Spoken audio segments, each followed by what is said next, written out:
আমি কালকে বলছিলাম পেটে ভাতে মুয়াজ্জিন, পেটে ভাতে মুয়াজ্জিন কেমন?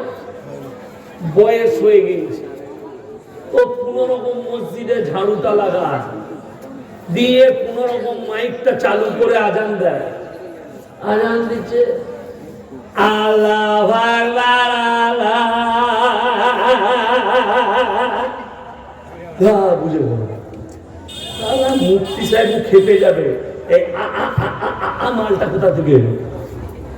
অথচ আমাদিকে জিজ্ঞেস করুন, উলামাদিকে, আল্লাহু আকবার আল্লাহু আকবার, বুঝতে পারলেন না? পারলেন না? এইটা শুদ্ধ না চাচার আজানটা শুদ্ধ?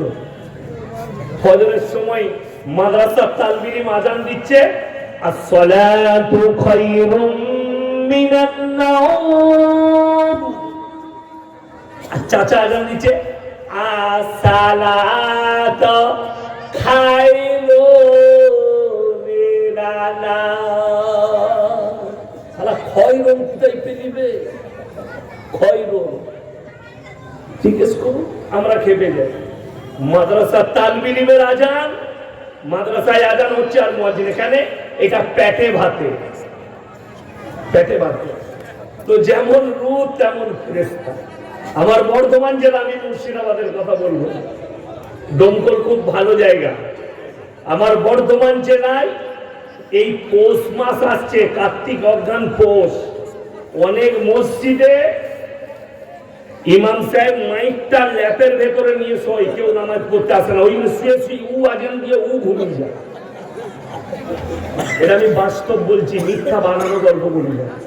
যদি আপনার বিশ্বাস না হয় আমার গাড়িতে চলুন, কালকে আমি ওই ইমামের কাছে গিয়ে আমি জিজ্ঞেস করি দেবো যে তুই কি করিস বলতো, অবাক হয়ে যাবে। কেন?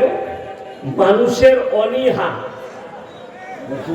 ওই জন্য তো 3 শ্রেণীর নামাজ আছে আমাদের সমাজে। কটা বললাম? কটা কোয়ালিটি? 3টে। একটা হচ্ছে ঈদ বাকরা ঈদের নামাজ, একটা হচ্ছে জুম্মার নামাজ, আর একটা হচ্ছে 5 ওয়াক্তের নামাজ।